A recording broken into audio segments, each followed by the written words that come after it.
Youth. It's the most formative time in our lives, when we learn, grow and begin to understand who we are.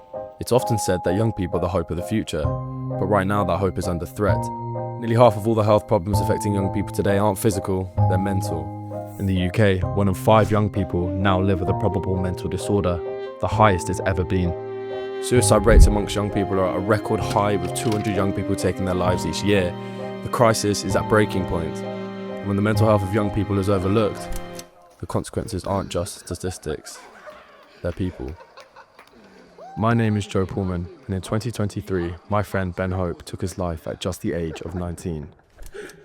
Much like Ben, thousands of young people lose their battle with mental illness. And yet despite this, there is no requirement for teachers to be properly trained in spotting mental health problems. This documentary aims to uncover the mental health crisis amongst young people and question whether education has a role in preventing tragedies such as Ben's. My first stop is to see Ben's parents, Pete and Claire. It's a difficult conversation to have, but a necessary one. Right now, 70% of young people with a mental health problem do not receive the support they need early enough. To find out where change is needed, these are the voices we need to listen to. Ben was amazing.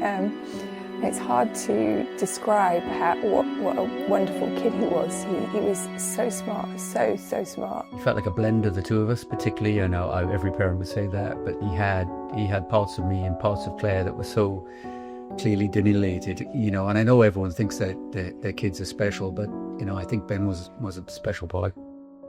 One of the things that was really sort of quite sad for me, or quite sort of thought-provoking, was Ben telling us that he'd had anxiety since he was 13 or so, and he didn't know it was anxiety.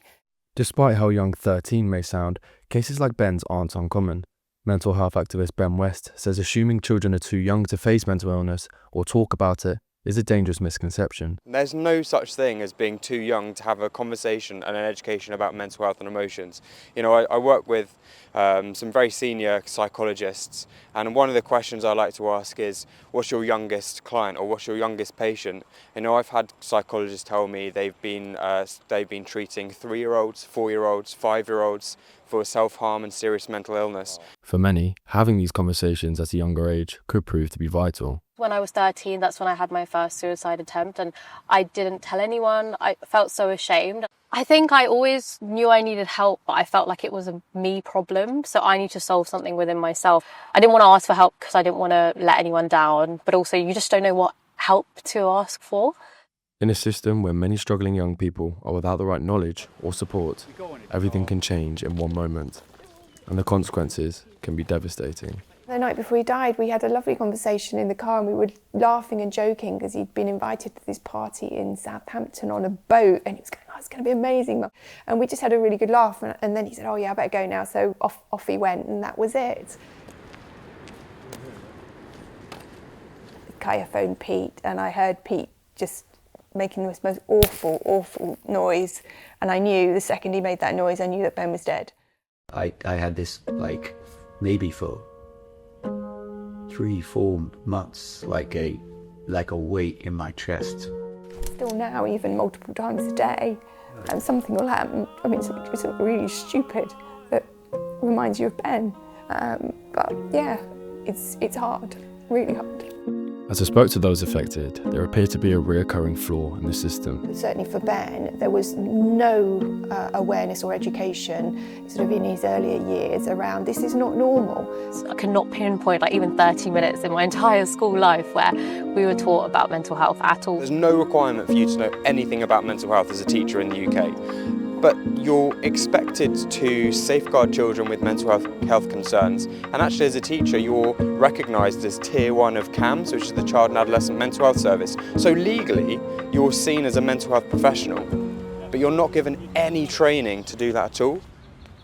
If we get education in schools right, then for the rest of your life you have that. And it's really important that we get that right, so we build that foundation.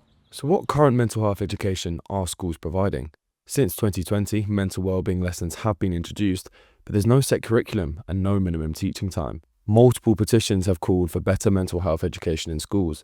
In response, Keir Starmer has said that urgent action is vital and his government will deliver it.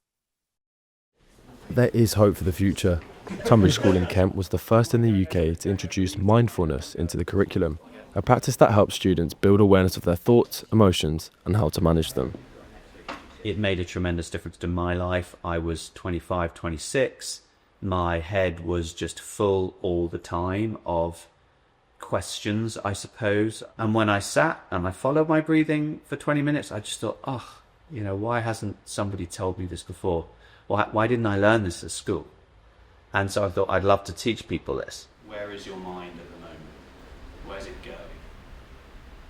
I think they are struggling more, and I think, that's traditionally blamed on social media, on the pressure of being always on. Zen approach.